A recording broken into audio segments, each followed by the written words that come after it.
ខ្ញុំចង់និយាយអំពីក្រុមហ៊ុន PTT របស់ប្រទេសថៃទេគេទទួលបានចំណូលប៉ុន្មានក្នុងមួយឆ្នាំពីប្រទេសកម្ពុជាក្រុមហ៊ុន PTT ភាគហ៊ុនចំនួន 51% គឺជារបស់រដ្ឋាភិបាលថៃចំណែកឯ 49% ទៀតគឺជាភាគហ៊ុនរបស់ប្រជាជនថៃធម្មតាប្រាក់ចំណេញរបស់ក្រុមហ៊ុន PTT ក្នុងមួយឆ្នាំគឺ$3,000 លានជាង PTT មិនបានប្រកាសនោះទេ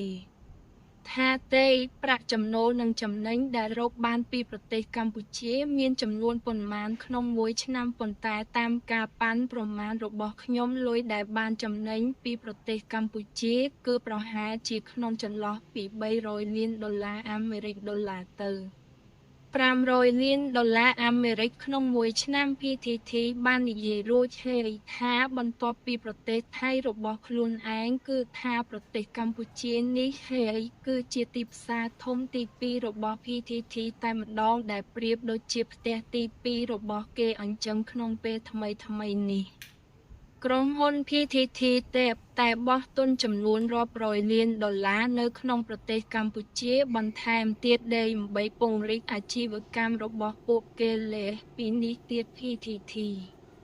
ថែមទាំងមានគម្រោងវិនិយោគទៅលើការផលិតសង្ចាក់យន្តហោះសម្រាប់អាកាសយានដ្ឋានអន្តរជាតិតេជោផងដែរប្រសិនបើចំនួនរវាងកម្ពុជានិងថៃកាន់តែគេលែងហើយថៃឈប់លក់ប្រេងសាំមកឲ្យកម្ពុជានោះក្រុមហ៊ុន PTT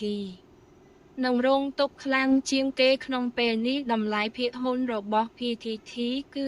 $30ក្នុងមួយភាគហ៊ុនប្រសិនបើមានរឿងជាមួយនឹងកម្ពុជាកាន់តែធ្ងន់នោះខ្ញុំគិតថាតម្លៃភាគហ៊ុន PTT នឹងធ្លាក់ចុះទៅដល់$25ក្នុងមួយភាគហ៊ុនក្នុងពេលភ្លាមតែម្ដងហើយនៅក្នុងឆ្នាំនេះគឺកំពុងតែធ្លាក់ចុះ20%ស្រាប់ផងប្រសិនបើរឿងនេះគេឡើងពិតមែននោះក្រុមការតិចតេឡាតូតាល់សូគីមិចបរិយាសានលោបរិយាសាននឹងរីករាយសម្រាប់ខ្ញុំបើសិនជាថៃខំធ្វើខ្លាំងនោះកម្ពុជាគឺត្រូវតែតបទៅវិញខ្លាំងដូចគ្នាប៉ុន្តែដូចដែលបងប្អូនទាំងអស់គ្នាបានដឹងស្រាប់ហើយអ្វីដែលល្អបំផុតសម្រាប់អតិថិជនគឺនៅពេលណាដែលមានក្រុមហ៊ុនដែលជាដៃគូប្រកួតប្រជែងច្រើននៅក្នុងទីផ្សារនោះអតិថិជននឹងទទួលបានសេវាកម្មល្អនិងតម្លៃធូរថ្លៃជាងមុនខ្ញុំមិនគិតថារដ្ឋាភិបាលថៃផ្ទាល់ចង់បានបែបអញ្ចឹងទេមិនចង់យកអនាគតក្រុមហ៊ុនPTT មកលេងសេកបែបនេះទេគ្រាន់តែពេលនេះមានសម្លេងពីពួកប្រឆាំងថៃខ្លះដែលចង់បង្កបញ្ហាបែបអញ្ចឹងជាមួយកម្ពុជាតែប៉ុណ្ណោះ